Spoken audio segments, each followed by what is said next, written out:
Il est 18h39, on retrouve Wendy Bouchard pour la suite du grand journal du soir sur Europe 1. Et on va en entendre parler dans les heures qui viennent, ces règles de bonne conduite sanitaire dans les entreprises.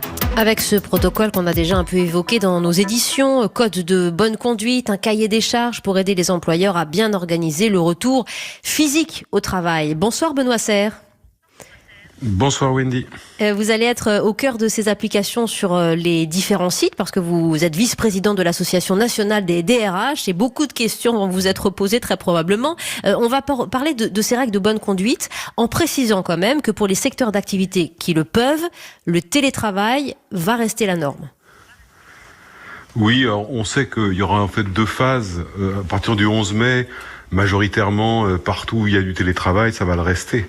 C'est à partir du 2 juin, ça pourrait évoluer. Mais cela étant, le projet de protocole qui est en train de sortir, on l'attend tous, même si on en connaît les grandes lignes, va de toute façon nous conduire à maintenir le télétravail simplement pour des raisons de place. Oui, d'accord. C'est aussi une consigne qui, selon vos remontées de terrain, est la bienvenue peut-être pour laisser le temps aux entreprises de s'organiser. Et ce n'est pas toujours évident. Mais il y a plusieurs raisons à cela. La première, c'est que le protocole physique qui est en train d'être édité par le gouvernement, vous l'avez dit, 4 mètres carrés par personne, ça vous réduit quand même considérablement les postes de travail disponibles. Ensuite, il y a une demande qui va être confirmée d'étaler et de faire des horaires décalés. Donc entre 9h et 11h le matin, a priori, et puis avec des sorties en fin de journée entre 16h et 19h. Donc ça, c'est une deuxième raison. Et puis la troisième raison, c'est que maintenir le télétravail, comme l'a dit Valérie Pécresse, c'est aussi aider à éviter l'engorgement des transports. Donc pour les entreprises, ça veut dire que un modèle d'organisation un peu particulier qui est un mix de gens présents et un mix de gens à télétravail va durer encore plusieurs mois. Oui, donc c'est vrai que c'est à la fois une difficulté et puis on n'a pas beaucoup de choix en même temps. Et puis à la fois un caractère inédit. Pour les horaires décalés que vous venez de réévoquer, Benoît Serre, comment ça peut se passer du fait du volontariat de l'employé ou une obligation de la part de l'employeur ? En fait, ça peut relever du volontariat, c'est ce qu'on essaye de faire majoritairement, mais ça peut relever de l'obligation puisque on peut s'organiser aussi en ce qu'on appelle des équipes A et équipes B. Par exemple, des gens qui viendraient le lundi, mardi et les autres jours ils seraient en télétravail et puis inversement. Pour les horaires décalés, c'est le même principe. Le principal, c'est rester dans la limite légale du temps de travail. Donc si les gens démarrent plus tard, ils finiront plus tard. Donc effectivement, l'employeur a les moyens de dire l'organisation que je mets en place dans mon entreprise compte tenu des circonstances et des mesures d'ordre public qui ont été prises, fait que telle équipe arrivera à 11h et repartira à 18h30, par exemple. Donc oui, effectivement, on peut l'imposer, mais en règle générale, vous savez, les protocoles de déconfinement, on informe les salariés et on observe qu'en règle générale, tout le monde se rend bien compte que c'est une autre forme d'expression de la solidarité, en quelque sorte. Oui, évidemment. Il y a un cahier des charges qui va vous être envoyé et par fiche de métier, même si ces règles sanitaires seront communes, évidemment, à toutes les entreprises concernées. On pense, par exemple, pour être absolument concret, aux professions comme les coiffeurs, parce que nous en parlions aujourd'hui.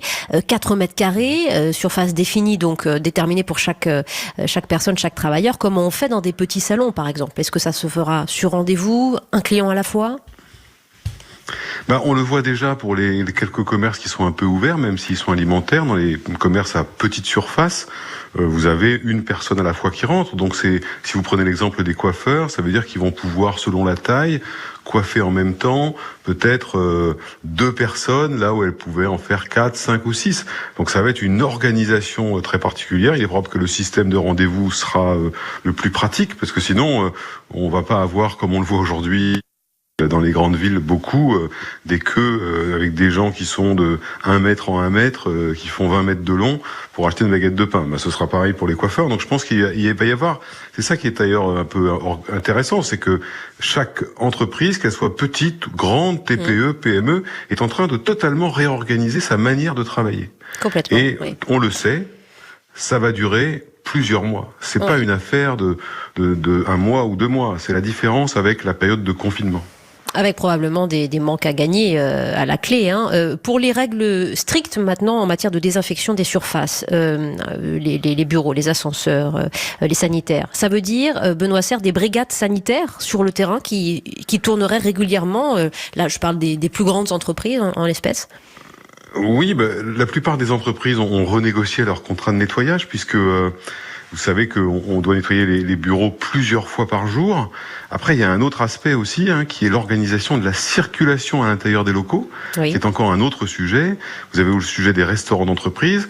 Vous l'avez évoqué, il y a le sujet des ascenseurs, parce que dans une tour de la Défense, je pense et je sais qu'un certain nombre de grandes entreprises installées dans ces tours mettront énormément de temps à faire revenir tout le monde. Certains parlent de novembre, voire de décembre, tout simplement parce que si les mesures de distanciation sociale demeurent aussi longtemps que cela, vous pouvez pas remplir une tour de 5000 personnes avec 2 personnes par ascenseur à chaque fois. Vous mettez des heures entières, donc c'est une affaire de praticité. Donc c'est sûr que cette situation, elle est quand même un peu particulière. Après, sur le nettoyage des locaux, d'abord, il faut s'assurer que les gens vont rentrer dans des locaux sains. Alors ceux qui sont fermés depuis 2 mois, on peut en déduire qu'ils sont sains.